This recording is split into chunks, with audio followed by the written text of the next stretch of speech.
students of class 7th standard Jafri Academy of Modern Education Kargil. Welcome to Computer Education chapter number 6, topic formula in MS Excel 2007, page number 65 पर आइए।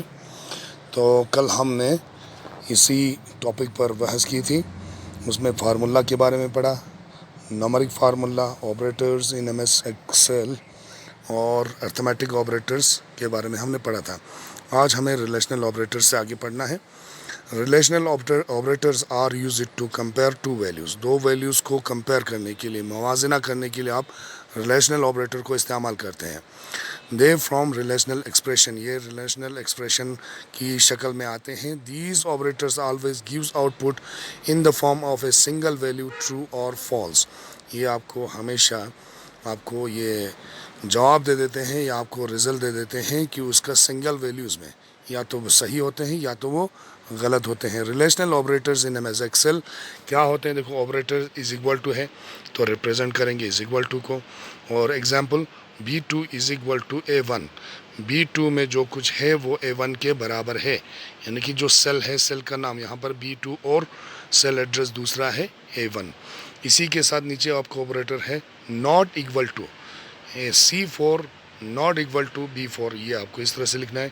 और operator यहाँ पर greater than है, C3 greater than 20। C3 में जो कुछ है वो 20 से छोटा है, ठीक है ना, यानी कि C3 बड़ा है।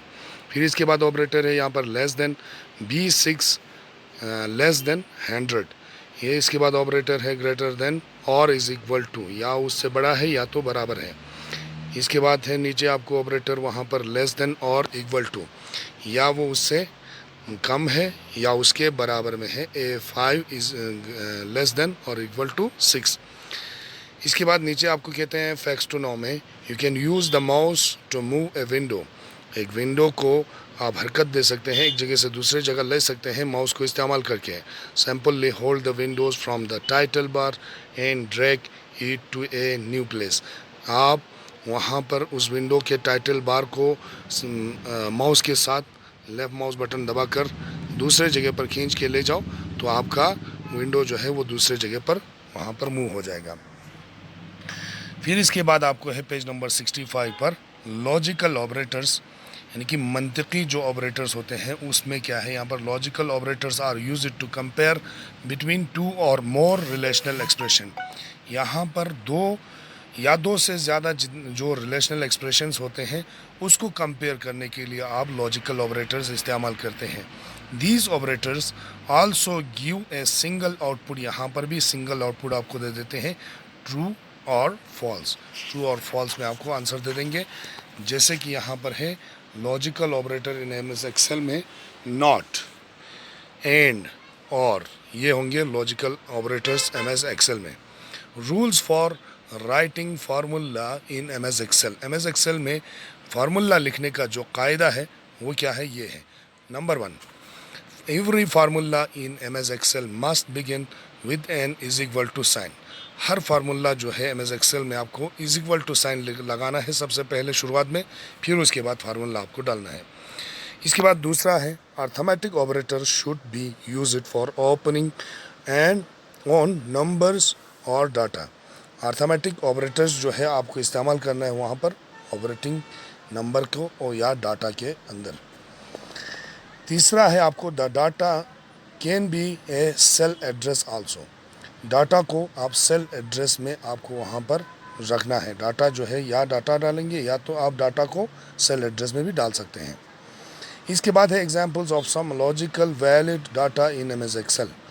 MS Excel में कुछ लॉजिकल जो मंतिकी वैलिड डाटा होते हैं वो इस तरह से होते हैं। एग्जांपल्स आपको दिया जाता है। नंबर 1 इज इक्वल टू लिखा, फिर 15 + 15 मल्टीप्लाइड बाई 8, आपको इसका जवाब वहाँ पर इंटर करने पर आ जाएंगे। इसी तरह से नंबर सेकंड है is equal to D6 + A7। D6 में जो आपने वहाँ पर नंबर रखा है उसको आप प्लस कर रहे हैं A7 में जो नंबर है उसके साथ, उन दोनों का टोटल हो जाएंगे, नीचे आपको वहाँ पर जमा होकर आ जाएगा। फिर इसके बाद है third is equal to B5 - 15। B5 - 15 अगर मिसाल के तौर पर वहाँ पर B5 में अगर 20 है तो उसमें -5 करते हैं तो वहाँ पर इज इक्वल टू में क्या बचेगा, 5 ही बचेगा। फोर्थ आपको कहते हैं is equal to 20 multiplied by 14, 20 को मल्टीप्लाई करना है 14 से, ठीक। तो इस तरह से 280 आ जाएंगे वहाँ पर, 280 आ जाएंगे वहाँ पर। अब आते हैं नीचे एरर रिजल्ट्स। एरर रिजल्ट्स यानी कि जो रिजल्ट आपको नहीं मिलते हैं वहाँ पर वो क्या होता है, यहाँ पर उसका निशानियाँ यहाँ इस तरह से, some usual error results and their reasons are.